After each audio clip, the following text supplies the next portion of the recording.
एक बार फिर से सरकार ने इस बजट में बायबैक पर लगने वाले टैक्स के नियमों में बदलाव किया है। बार-बार ये बदलाव होते दिख रहे हैं। इस बार बदलाव फॉर अ चेंज थोड़े से बेहतर है, लेकिन अभी भी बहुत कन्फ्यूजिंग है। पहले क्या था?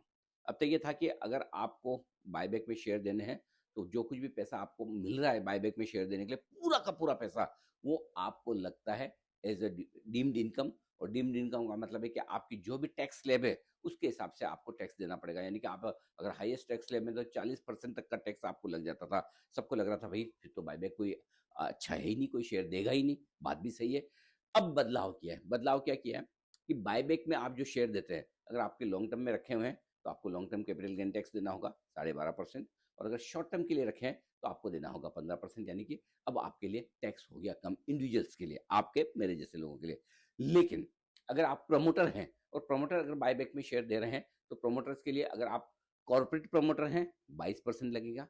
और अगर आप इंडिविजुअल प्रमोटर हैं, तो आपको 30% देना होगा। यानी कि थोड़ा-सा कन्फ्यूजन तो अब भी है, 22 और 30%।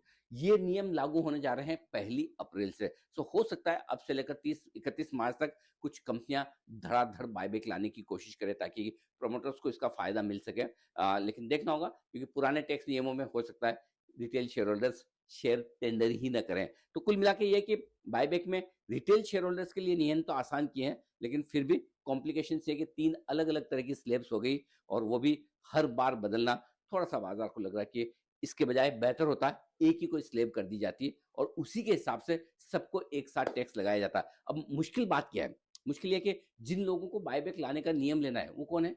प्रमोटर्स। और अगर प्रमोटर्स को ही शॉर्ट टर्म कैपिटल गेन्स या लॉन्ग टर्म कैपिटल गेन्स की घटी हुई दरों का फायदा नहीं मिलेगा, उन्हें 22 या 30% टैक्स देना है, तो फिर वो कितना अपने मन से बायबैक लाने की कोशिश करेंगे, ये देखना होगा। तो बेहद इंटरेस्टिंग चेंज आए हैं ये, देखते हैं बाजार पर क्या असर पड़ता है।